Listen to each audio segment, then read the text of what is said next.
Welcome back to G-Fun Facts Online. Today, we are heading to the extreme edges of our planet to discuss a massive shift in how we watch the weather. We are going to talk about a project called EPS-Sterna. It is a new satellite mission that sounds like science fiction, moving away from giant, lonely spacecraft to a swarm of agile microsatellites working in concert. But before we get to the hardware, we have to understand why this is necessary, and that starts with a phenomenon known as the polar low. In the frozen expanses of the Arctic and Antarctic, the weather behaves differently than it does in the temperate zones where most of us live. Up there, massive storms can spin up from absolutely nothing in a matter of hours. Meteorologists call them polar lows, but they are often referred to as Arctic hurricanes. They unleash hurricane-force winds and blinding snow, creating 10-meter waves in the ocean. For decades, these storms have been the ghosts of meteorology. They appear suddenly, wreak havoc on shipping lanes or coastal communities, and then vanish before our traditional satellites can get a second look at them. This brings us to the problem of the blind spot. For forecast centers in Europe and North America, the poles have effectively been a blind zone for a very long time. Most of the weather images you see on the evening news come from geostationary satellites. These are massive machines parked 36,000 kilometers above the equator. They orbit at the exact same speed the Earth turns, so they hover over one spot, providing a continuous movie of the weather. The problem is geometry. Because the Earth is a sphere, these satellites cannot see effectively beyond 60 degrees latitude. When they look north or south, the curvature of the Earth flattens the polar regions into a useless blur on the horizon. To see the poles, we have historically relied on low Earth orbit, or LEO, satellites like Europe's METOP series, or America's JPSS. These fly over the poles at an altitude of around 800 kilometers. As the Earth rotates underneath them, they scan the entire globe. But there is a major catch, and that is time. A single polar satellite might only pass over a specific spot in the Arctic twice a day. That leaves a 12-hour gap between passes. In that 12-hour darkness, a polar low can be born, mature, destroy a fishing fleet, and begin to die, all while remaining entirely unobserved by our best technology. This is where EPS-Sterna enters the picture. Sterna is named after the Arctic tern, a bird famous for its pole-to-pole migration and incredible endurance. This mission represents a paradigm shift. We are moving away from the era of what engineers call battlestar satellites. Those are massive, multi-ton buses carrying dozens of instruments. Sterna embraces the philosophy of the swarm. It is a constellation of agile microsatellites designed to encircle the globe in 3 distinct orbital planes. By doing this, they solve the problem of time. Instead of waiting 12 hours for a satellite to come back, the Sterna constellation reduces the revisit time to nearly 3 hours in the polar regions. In some configurations, it provides 90% global coverage in under 5 hours. This high temporal resolution allows meteorologists to watch polar storms evolve in near real time, capturing the rapid fluctuations in humidity and temperature that drive severe weather. Now, let's look at the engineering, because this is a triumph of the new space philosophy. This approach uses smaller, standardized components to build cheaper satellites faster, without sacrificing reliability. To give you a sense of scale, the current METOP satellites are the size of a bus and weigh over 4,000 kilograms. An EPS-Sterna satellite is roughly the size of a large washing machine or a small refrigerator, weighing between 135 and 150 kilograms.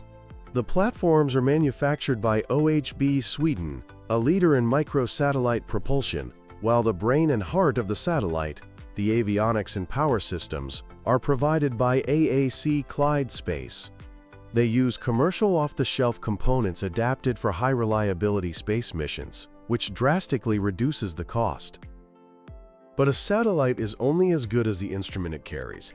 The sole instrument on each Sterna satellite is a passive microwave radiometer, or MWR. This is crucial because optical cameras are useless in the polar winter when it is dark for months, and they are often blinded by clouds. Microwave radiometers, however, can see through clouds to measure the temperature and moisture of the atmosphere layers beneath.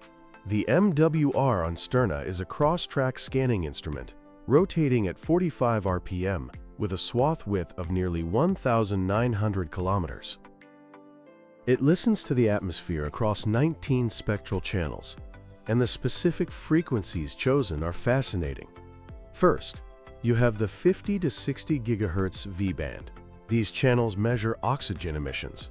Since oxygen is mixed uniformly in the atmosphere, variations in brightness temperature here relate directly to the physical temperature of atmospheric layers. This allows the satellite to build a 3D temperature map. Then you have channels at 89 and 165 GHz, which are window channels used to detect precipitation and cloud water. Next is the 183 GHz G-band. This is the water vapor absorption line. By measuring slightly off-peak frequencies here, the instrument profiles humidity at different altitudes, telling us where clouds will form and how much energy is available for storms. But the real game changer, the secret weapon of this mission, is the inclusion of channels around 325 GHz. Previous sensors usually topped out at 183 GHz. The 325 GHz frequency is highly sensitive to ice particles. This matters because in the Arctic, clouds are often composed of ice crystals rather than liquid water droplets. Traditional sensors struggle to quantify these ice clouds accurately. These new channels allow Sterna to measure the ice-water path inside cirrus clouds and polar storm tops, providing data we have simply never had before. So what does this mean for science and safety? The use cases are incredibly specific and high impact. First, forecasting those polar lows we mentioned. A polar low creates a warm core structure, similar to a tropical hurricane.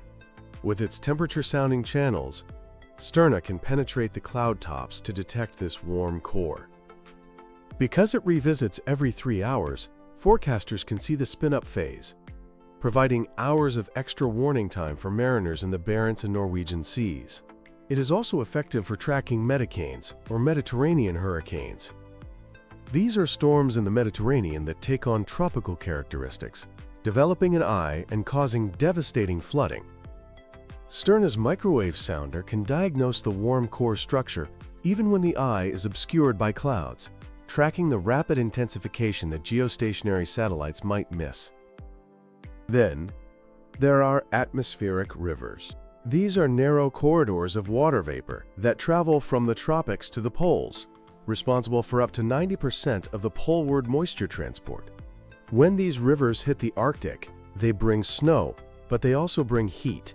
The moisture acts as a greenhouse blanket, trapping heat and accelerating sea ice melt.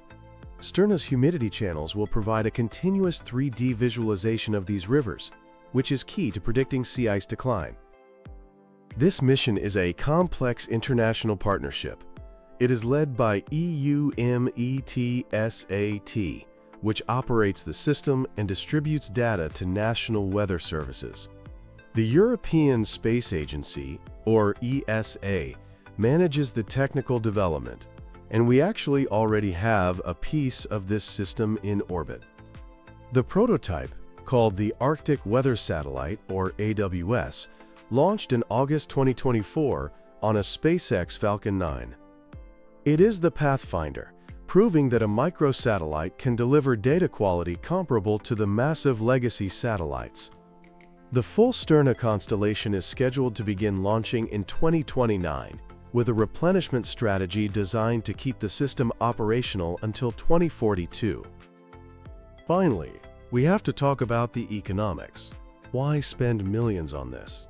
The return on investment for weather infrastructure is always high, but Sterna sets a new standard. Economic studies estimate a benefit-cost ratio of 51 to 1. That means for every euro spent on Sterna, The European economy gains €51 in avoided damages and improved efficiency. The program is projected to generate over €30 billion in socio-economic benefits. This comes from better shipping routes, saving fuel, improved renewable energy forecasts for wind and solar, and disaster management that saves lives. Even aviation benefits, as the 325 GHz channel improve the detection of high-altitude ice crystals that can stall jet engines. In conclusion, EPS-Sterna is the maturation of the CubeSat revolution. It proves that scientific-grade, operational weather data does not always require billion-dollar, school bus-sized spacecraft. As the Arctic warms at 3 times the global average, the data from EPS-Sterna will be the definitive record of this transformation, ensuring that no matter how wild the weather becomes at the top of the world, we will never again be blind to it.